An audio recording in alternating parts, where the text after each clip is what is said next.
Hey what's up everyone, this is me Satyansh Sharma. ये third video होने वाली है उस सीरीज में जो मैंने स्टार्ट की थी for mathematics, physics and chemistry, जिसमें हम 40 प्लस स्कोर कर सकते हैं अभी भी, क्योंकि 2 महीने रह गए हैं। बहुत लोगों की प्रिपरेशन नहीं हुई होगी, बट मैंने इन वीडियोस में कुछ ऐसे चैप्टर्स बताए हैं जिनको पढ़ के तुम 40 प्लस इजीली स्कोर कर सकते हो। And trust me, if you score 40 plus in first attempt in each subject, then it is considered as a good score, because first attempt में कंपटीशन कम रहता है। मैंने मैथ्स और फिजिक्स की वीडियो ऑलरेडी बना ली है, उसको जाके चेक कर लेना।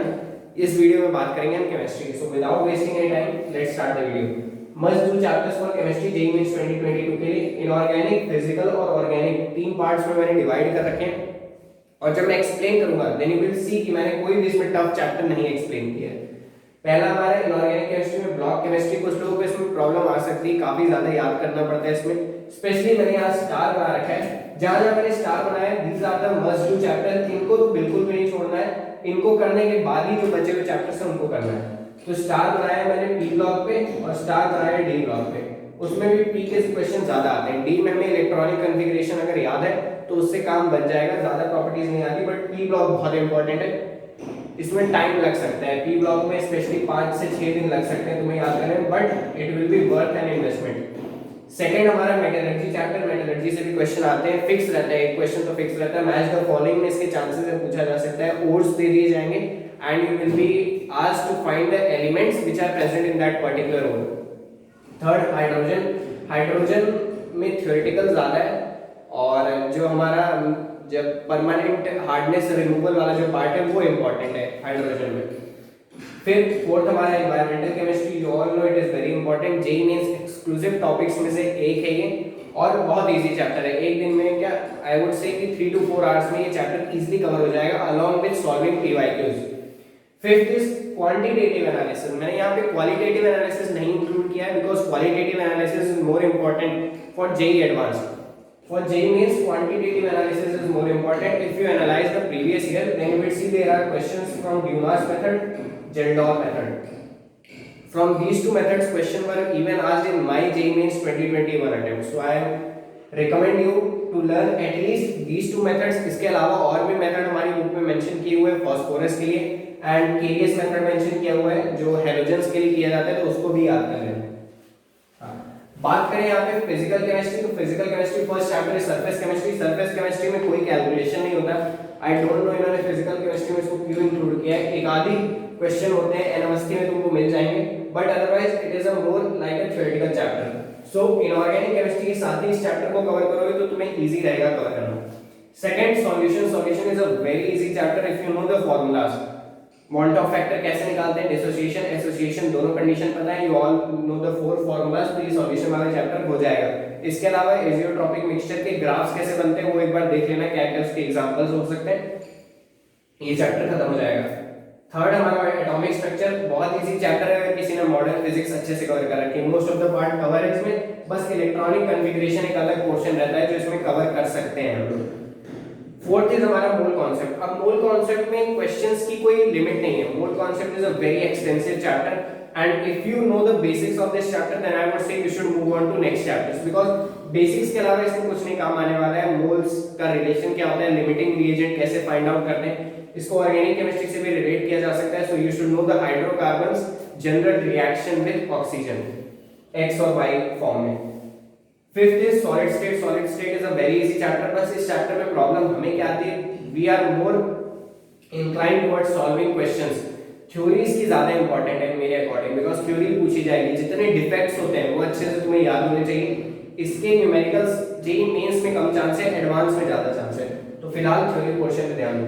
अभी बेस्ट रिसोर्सेज पे आते हैं। First we will see organic. Organic chemistry बहुत टफ सब्जेक्ट है, आई मीन केमिस्ट्री का एक बहुत टफ टॉपिक माना जाता है, तो इसमें सारे चैप्टर्स मैंने नहीं इंक्लूड किए हैं, बहुत कम चैप्टर्स किए हैं, and they are very easy, trust me. If you read NCERT then they will be damn easy. First is alcohol phenol ether. NCERT पढ़ोगे, बैक एक्सरसाइज सॉल्व करोगे, सारे कन्वर्जन सॉल्व करने हैं हमें। इसके अलावा मैं एक और रिसोर्स बताऊंगा, उससे भी प्रैक्टिस करोगे देन अल्कोहल फिनॉल ईथर हो जाएगा।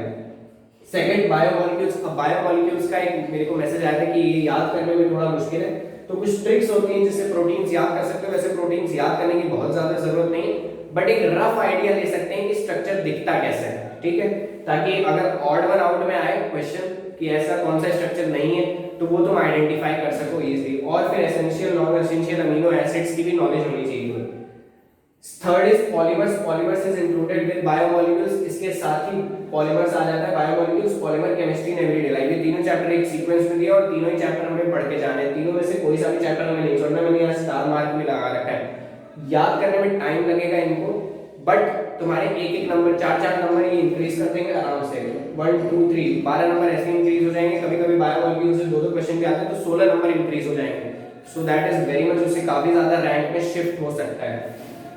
एक ये फोर्थ मैंने जीओसी काफी इंपॉर्टेंट चैप्टर है हमारी 11th क्लास का। ऑर्गेनिक के अंडर में आता है। आई नो काफी लोगों ने अच्छे से पढ़ा होगा, बट कुछ लोग इसको नहीं समझ पाते। सो आई वुड से कि बेसिक्स पढ़ लो। कितने इफेक्ट्स होते हैं, इफेक्ट्स किस किस ग्रुप की वजह से होते हैं, किस किस ग्रुप में क्या सॉरी सीक्वेंस रहता है इफेक्ट्स का, कौन ज्यादा स्ट्रॉन्ग इफेक्ट दिखाता है, इस सब का नॉलेज होगा। देन अल्कोहल, फिनॉल, इथेरिन और भी जितने चैप्टर्स हैं हमारे ऑर्गेनिक केमिस्ट्री में वो सारे तुम्हारे हो जाएंगे। Other than this, one suggestion that I generally keep giving is that read all chapters from NCERT।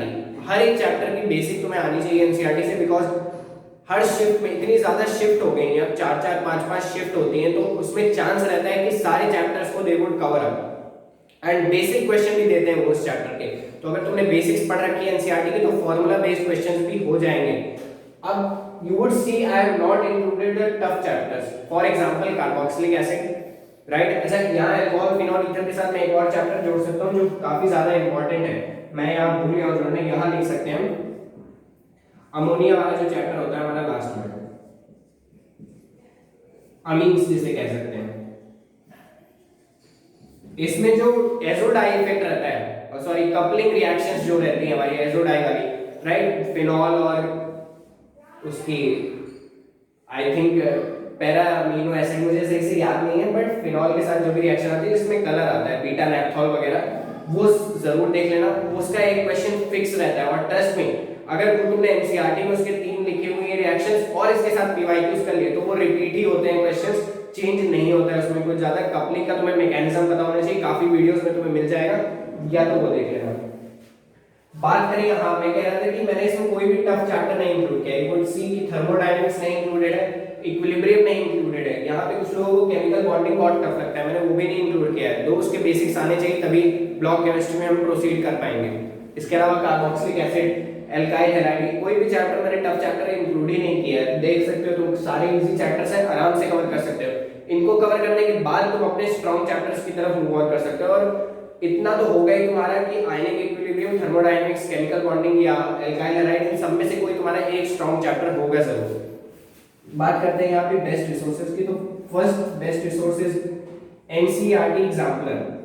NCERT में मान के चल रहा हूँ तुम लोगों ने रीड कर लिया, उसके बाद बता रहा हूँ। NCERT exemplar, second PYQs. Maths की अगर किसी ने वीडियो देखी तो उसमें मैंने बताया था 2019 से 2021 तक के पीवाईक्यूज इन रिवर्स ऑर्डर, मतलब फर्स्ट 2021 देन 2020 देन 2019, ये मस्ट है। इसके अलावा जिन्होंने बुक्स ले रखी हैं जेईई एडवांस, जेईई मेंस की, वो अपनी जेईई एडवांस की प्रैक्टिस साइड बाय साइड करते रहे। ये तो मेंस की बात होगी, एडवांस की प्रैक्टिस अगर पैरेलली चलाते रहोगे तो एडवांस बुक में बहुत ज्यादा बेनिफिट होगा। इसके अलावा जो हम प्रैक्टिस कर सकते हैं, फिजिकल केमिस्ट्री में एल अवस्थी बुक आती है, ऑर्गेनिक में एमएस चौहान आती है, बट वो मैं रिकमेंड नहीं करूंगा। उससे पहले तुम पीवाईक्यूज पे फोकस करो, टफ बुक होती है वो एडवांस के लिए रिकमेंडेड होती है, और इनऑर्गेनिक के लिए तो एनसीईआरटी सफिशिएंट हो गई। तो इससे ज्यादा मुझे नहीं लगता तुम लोगों को कोई नीड होनी चाहिए जेईई मेंस की। अगर मैं बात करूं तो आई होप तुम्हें समझ में आ गया होगा। अगर तुमने मैथ्स और फिजिक्स की वीडियो नहीं देखी तो लिंक मैं दे दूंगा डिस्क्रिप्शन में, उसको भी देख लेना। So that's it, thank you.